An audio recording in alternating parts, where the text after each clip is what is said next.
uma maneira satírica e criativa de criticar a high society, a diferença de classes e a disputa pelo poder tão característicos do ser humano. Tudo isso está presente de uma maneira muito autoral aqui em Triângulo da Tristeza.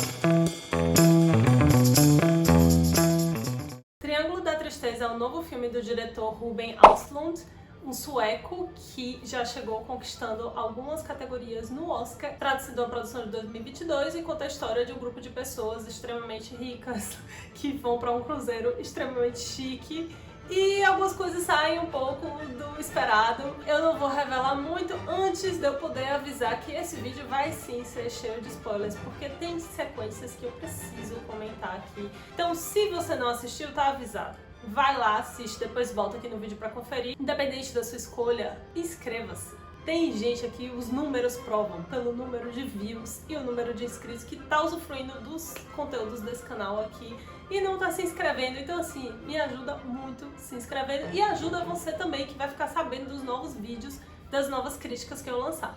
Então, apesar do filme fazer toda uma crítica e retratar um grupo de pessoas, ele inicia mais em torno de um casal, Carl e Yaya.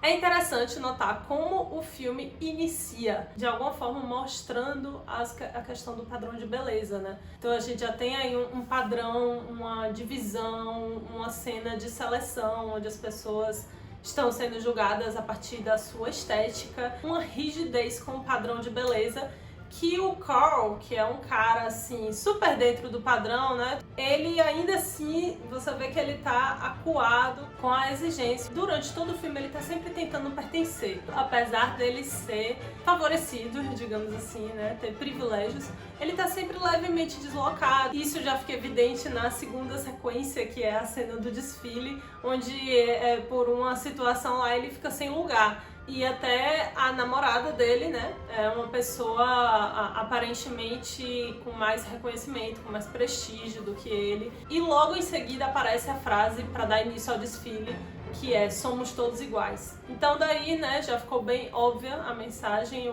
por onde o filme vai fazer a crítica. E em seguida tem, eu achei genial, a cena do jantar.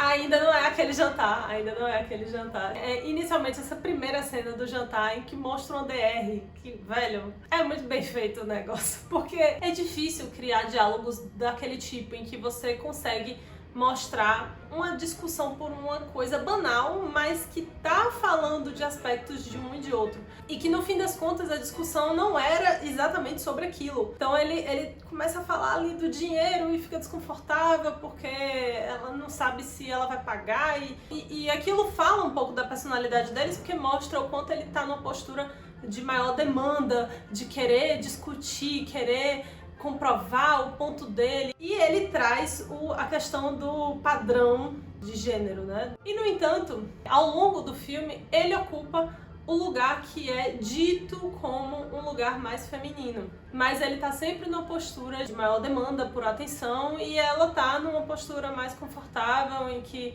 ela seduz os outros, ela paquera com o cara do barco, ela paga, ela faz as coisas e ela não quer dar muita satisfação, e ele que fica atrás de DR, atrás de ver formas para reconquistá-la. Tem toda uma questão ali de pertencer a um lugar socialmente dito como um lugar com uma postura feminina. Apesar de tudo isso, fica bem evidente o quanto a relação deles é superficial, tanto que a gente não conhece muito dos personagens, a gente não vê diálogos mais profundos, interesses mais profundos de nenhum deles, assim como de ninguém do navio. Então a parte do navio é incrível, porque você vê ali pessoas num mundo super luxuoso e parece tudo muito triste.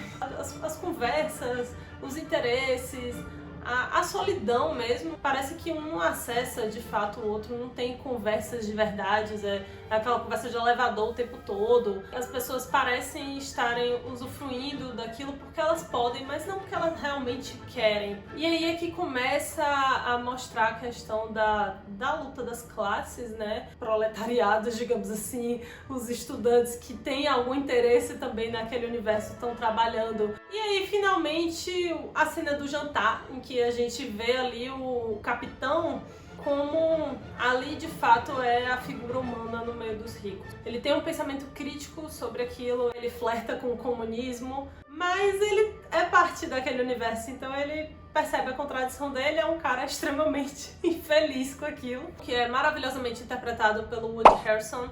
Ele é bom em tudo que ele faz, né? E aí a cena do jantar é um show de horror, mas que ao mesmo tempo é muito entretenimento, porque tem ali uma mensagem. Ali sim, somos todos iguais. O roteiro pegou e mostrou ali o ser humano. E o diretor também, né? Porque ele fez questão de mostrar até mais do que precisava. E a maneira como o diretor faz causa esse distanciamento emocional em que permite a gente rir do absurdo. Que a gente não tem um envolvimento emocional a ponto de ver aquilo como um drama. É o tragicômico clássico e da contradição, né? De você ver aquelas pessoas que estavam ali, semideuses, de repente completamente humanizados dentro de uma situação escatológica. E finalmente, quando você não sabe mais pra onde o filme vai levar a narrativa dele, tem o terceiro ato que cara, pra mim era muito inesperado, que o filme fosse pra um contexto de naufrágio. E aí, como que fica as relações de poder e as relações sociais nesse contexto? Mas aí tem uma virada, e aí é que é o genial, porque é o seguinte: quem realmente é rico é quem tem bens materiais que essencialmente não valem de nada. Quem realmente é rico é quem tem conhecimento, é quem tem habilidades. Que aí é que surge Abigail, interpretada pela Dolly DeLeon, e ela de fato vai mostrar ali quem é que manda e por que manda. Então assim, ela passa a reinar naquele universo e aí volta para aquela questão que foi colocada no início pelo Carl, né, dos papéis de gênero. Coloca essa virada, deixa mais moderno ainda, porque coloca o poder na mão de uma mulher.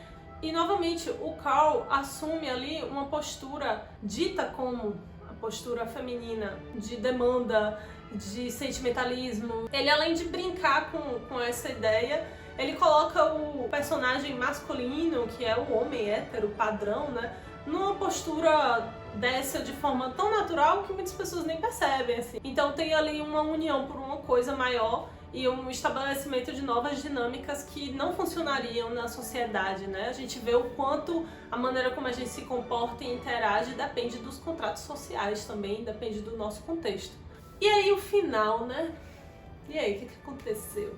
Então, aí o final é genial porque assim, caso você escolha que ela fez o que parecia que ela ia fazer mesmo, a gente tem a cena do burro ali, né?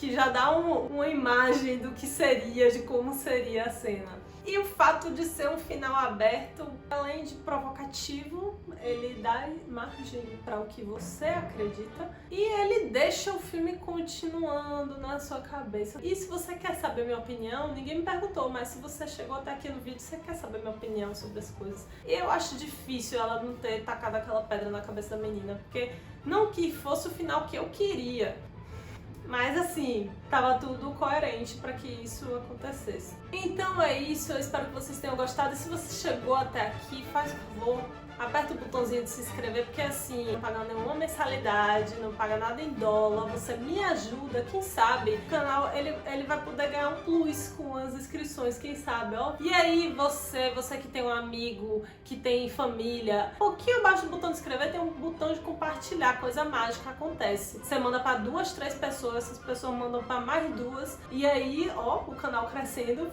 tudo pode acontecer. Basta você se inscrever.